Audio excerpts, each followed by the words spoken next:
अमावस की वो काली रात, चारों तरफ के वातावरण में, आसमान में टिमटिमाते तारों और चारों ओर फैली कोहरा के बीच में एक अलग ही खेल चल रहा था। और इसी खेल के दौरान जंगल के घने प्राकृतिक वातावरण में खोया रात के प्रचंड अंधकार में एक अघोरी बहुत ही खतरनाक घटना को अंजाम दे रहा था।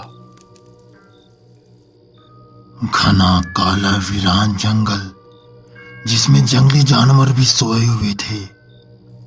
इस माहौल में रात की कीड़ों की आवाजों के साथ वो अघोरी अपने ध्यान को संजोग कर बड़े ही जोर जोर से मंत्र जाप कर रहा था।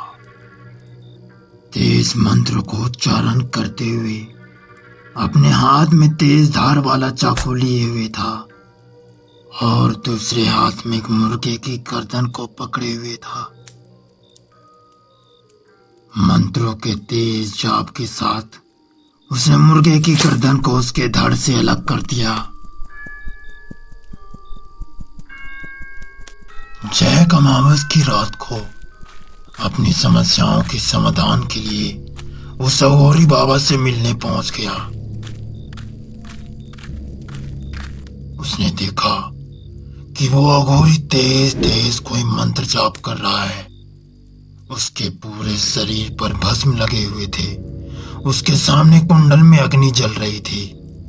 उसके चारों ओर तंत्र विद्या से संबंधित सामग्रियां रखी हुई थी।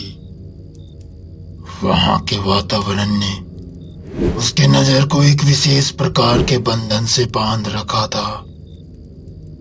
उसने देखा कि वो अघोरी एक हाथ में चाकू लिए और दूसरे हाथ में मुर्गे को पकड़े कुछ मंत्र बुदबुदा रहा है और एक ही झटके में उस मुर्गे का सर उसके धड़ से अलग कर दिया। जैक ये सब देख थोड़ा सहम सा गया। अपने स्वप्न में घटित सारी घटनाओं को अपने नजरों के सामने होता देख उसके पैरों तले जमीन खिसक गई। कौन हो तुम और यहाँ क्यों आए हो? बाबा, मैं जैक। बहुत कुछ सुना है आपके बारे में। मुझे अपनी शरण में ले लो बाबा। बोल बोल, क्या चाहिए तुम्हें? पैसे, ढेर सारे पैसे जो केवल आप मुझे दिला सकते हो। पैसे? कैसे पैसे चाहिए तुम्हें? तुम्हारे समस्या का कोई भी समाधान नहीं है मेरे पास। रात का समय है। इस वक्त शमशान में इंसान का कोई भी काम नहीं। चला जा, इससे पहले कोई अनहोनी हो जाए। चला जा यहाँ से। मुझे पता है कि आपके पास पैसे नहीं हैं, मगर वो तंत्र विद्या, वो सिद्धि जिससे पैसे कमाया जा सकता है, मुझे वो सिद्धियाँ सीखनी है। मुझे वो सिद्धियाँ सीखनी है बाबा। ये मार्ग कोई आसान मार्ग नहीं है बच्चे, जिस पर चलकर कोई भी मनुष्य सिद्धि प्राप्त कर ले। मैं किसी भी शर्त को मानने के लिए तैयार हूँ। मैं वो हर दर्द सहने के लिए तैयार हूँ बाबा। बस मुझे जल्द से जल्द पैसे कमाने हैं और इन सब के लिए केवल आप मेरी मदद कर सकते हो। कुछ क्षण के लिए वो अघोरी भी शांत हो गया। कहते हैं ना, विनाश काले विपरीत बुद्धि। ऐसे विपरीत समय में जैक तंत्र विद्या की मदद से वो अपना खोया हुआ धन जल्द से जल्द वापस पा लेना चाहता था। वो तांत्रिक जैक को तंत्र मंत्र के टोटके सिखाने लगे और एक दिन वो अघोरी जैक को यक्षिणी साधना के बारे में बताने लगा। यक्षिणी के बारे में क्या जानते हो? यक्षिणी?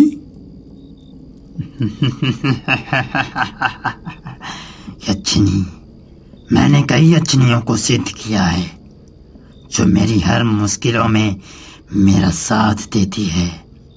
मतलब यक्षिणी के पास हर समस्या का हल है?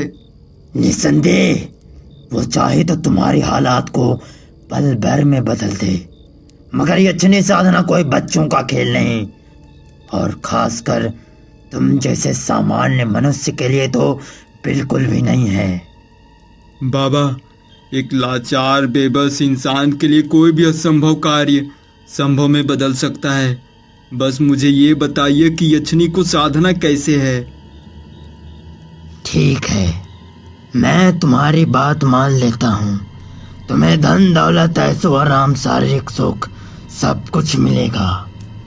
अगले दिन की रात से तुम्हें 51 दिनों तक किसी निर्जन स्थान पर यक्षिणी साधना की विधि शुरू कर देनी होगी। धन्यवाद बाबा, इससे मेरी सारी समस्या हल हो जाएगी। लेकिन एक बात याद रखना, यक्षिणी तुम्हारे साथ पूरी जिंदगी रहेगी और अगर तुम चाहो तो भी वो तुम्हारा पीछा नहीं छोड़ेगी। और एक बात और ध्यान रखना, अगर तुमने उसकी बात नहीं मानी या उसके इच्छा के विपरीत कुछ किया तो वो जितना तुम्हें देगी उससे कई गुना तुमसे छीन लेगी। नहीं बाबा, मैं इस बात का पूरा ध्यान रखूंगा।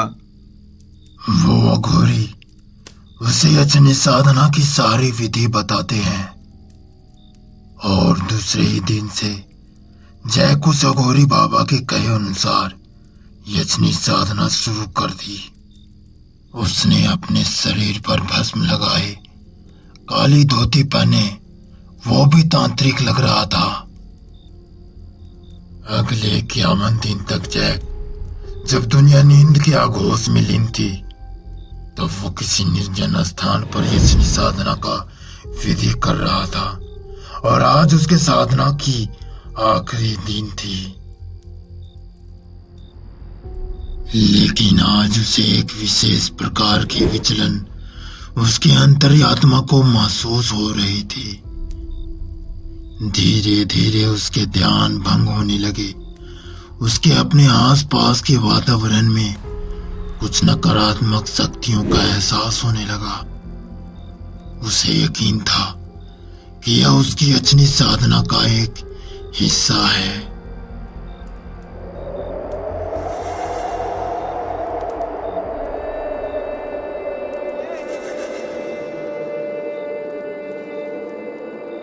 उठो जैक, तुम्हारी साधना सफल हुई। जैक ने जैसे ही आवाज सुनी उसने तुरंत अपनी आंखें खोली और उसने जो देखा वो देखकर उसे विश्वास ही नहीं हो रहा था।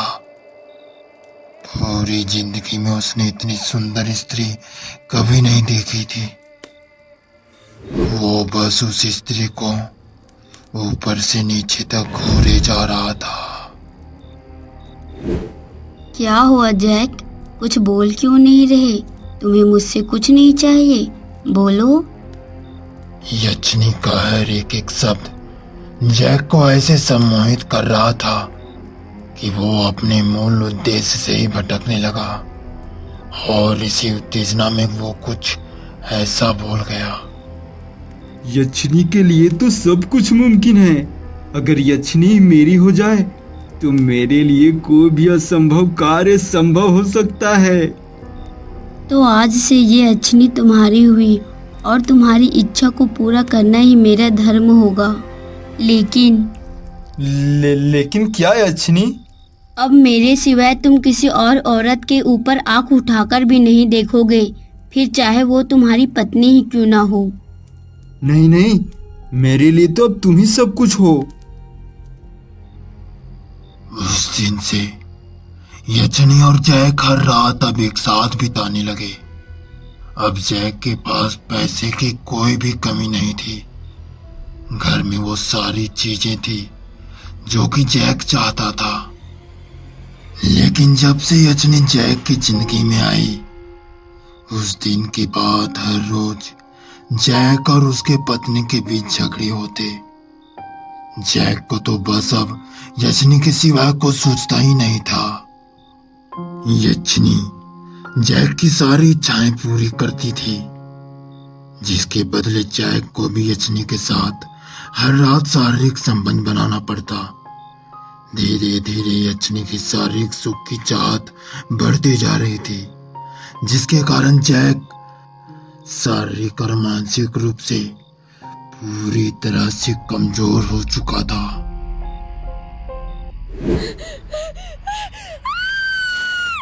तुझे क्या लगा मुझे पता नहीं चलेगा कि तुम मेरे पीठ पीछे क्या कर रही हो? मुझे तो तुम्हें पहले ही मार देना चाहिए था। जैक सिर्फ मेरा है और जिंदगी भर मेरे साथ रहेगा, समझी?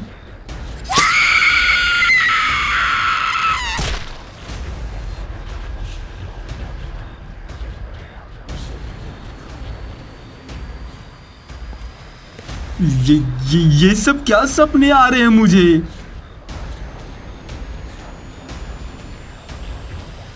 जैक, क्या हुआ जैक? आओ, मेरे साथ आओ। कहाँ? कहाँ? ये क्या जैक? अब तुम मुझसे सवाल करोगे?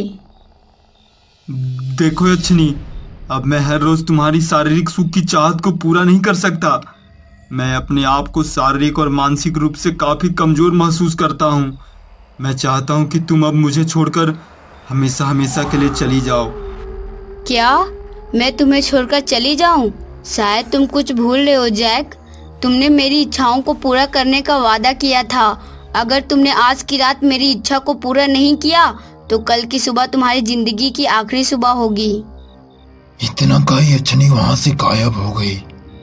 लेकिन यक्षिणी की बातें सुन जैक पूरी तरह से घबरा गया और उसी क्षण वो अघोरी बाबा के पास पहुंचा। बाबा मुझे बचा लो बाबा। मुझे उस यक्षिणी से पीछा छुड़ा दो। वो यक्षिणी मुझे मार डालेगी बाबा। तुमने एक यक्षिणी को सिद्ध किया है और यक्षिणी साधना कोई हंसी खेल नहीं है मूर्ख। तुम्हें अब यक्षिणी से कोई नहीं बचा सकता। तुम्हारा अंत ही अब तुम्हें यक्षिणी से छुटकारा दिला सकता है। इतना सुनते ही जैक के पैरों तले जमीन खिसक गई और घबराहट के कारण वो वहीं पर बेहोश हो गया।